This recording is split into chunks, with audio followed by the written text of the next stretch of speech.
এর জন্য এই গ্রিন কালারটা, ফেসের জন্য এই কালারিংটা।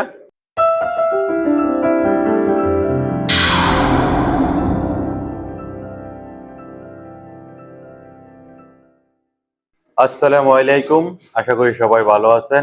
আলহামদুলিল্লাহ, আমিও ভালো আছি। সবসময় নতুনদের জন্য ইলেকট্রিক কাজের আপডেটগুলো নিয়ে আসি, কাজ শিখতে পারে। এবং মালয়েশিয়া ওয়্যারিং করতে গেলে আপনার কি কি জানা থাকতে হইব এবং কি কি শিখতে হইব। ফার্স্ট অফ অল, আপনার ড্রয়িং সম্বন্ধে ভালো আইডিয়া নিতে হবে।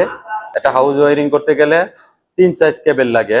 1.5 লাইটের জন্য, 2.5 সকেটের জন্য, 4mm এসি এবং ওয়াটার হিটার, ওভেন, হুক এটির জন্য 4mm লাগে।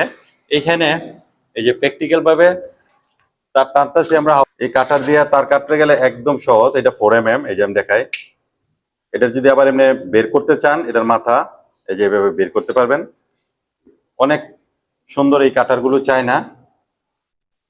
স্প্রিং লাগবে আপনার, এরকম একটা স্প্রিং পয়েন্টের ভিতরে ঢুকাইয়া আপনি তার এই জায়গায় আটকায়া তার টান দিতে পারবেন, অনায়াসে তার বেরিয়ে আসবে।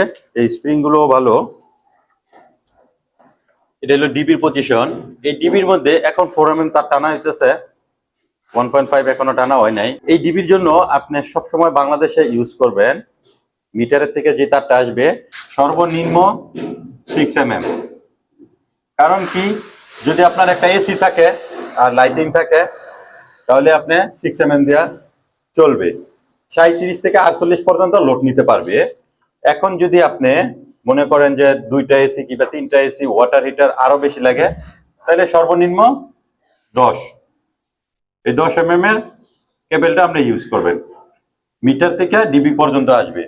তার অধিক যদি আপনি আরো ব্যবহার করেন, আরো মেশিন টেশিন ব্যবহার করেন, তাহলে আপনার লাগবে হলো 16, বেকার লাগবে 63 এ আরসিবি। এটা হলো ডিবির হিসাবটা আপনাদেরকে দিলাম। যদি এসির জন্য ব্যবহার করেন, অবশ্যই আপনারা চেষ্টা করবেন 4mm দেওয়ার জন্য, এবং 4mm এর এমসিবি গুলো আপনি ইউজ করবেন 20 এমসিবি। এটা হলো 4mm এর জন্য। যদি আপনি সকেটের জন্য ব্যবহার করেন 2.5, এর জন্য আপনি ইউজ করবেন এমসিবি 16।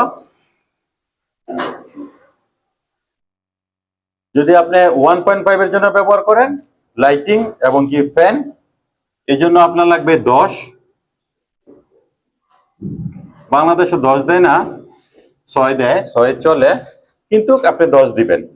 10, 16, 20 এগুলো দিয়ে যদি আপনার ডিবির এই বোর্ডটা যদি আপনি সাজান, তাহলে আপনার কারেন্ট অতটা সমস্যা হবে না এবং কাজটা সঠিকভাবে হবে। ওভেনের জন্য এই যে এখানে আমরা টানতেছি, যেটা হলো ওভেন, এটা হলো 4mm। এটার জন্য সুইচ আছে, এখান থেকে এখানে এটা সুইচ আছে।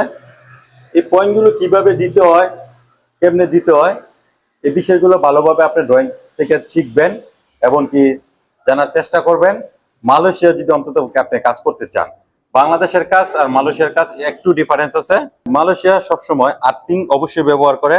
আর্থিং এর জন্য এই গ্রিন কালারটা ইউজ করা হয়। ফেসের জন্য এই কালারিংটা আপনি যে কোনো কালার নিতে পারেন, লাল নিতে পারেন, হলুদ নিতে পারেন এবং নীল নিতে পারেন।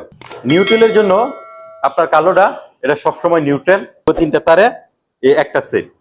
এটা হলো মালয়েশিয়া তার টানার সিস্টেম। প্রতিটা পয়েন্টের মধ্যে আপনার 3টা করে তার লাগবে। একটা পয়েন্টের থেকে যদি আরেকটা পয়েন্টে লুপিং হয়, তাহলে আপনার 5টা তার হয়। তো সকেটের জন্য আপনার 6টা তার হইব। সামনের মাথার মধ্যে প্রথম ফার্স্ট পয়েন্টের মধ্যে থাকবে 3টা, মাঝখানে 6টা, ডিবি 3টা। এভাবে হলো সকেটের ডি। ইয়ারকনের ডি ডাইরেক্ট ইয়ারকনের থেকে চলে যায় সুইচও 3টা, সুইচের থেকে ডিবি যায় চলে 3টা। এই যে এখানে ওয়াটার হিটার টানা হয়েছে, এই সুইচের মধ্যে আপনার আর্থিং নাই, কিন্তু ডিবির মধ্যে আর্থিং আছে।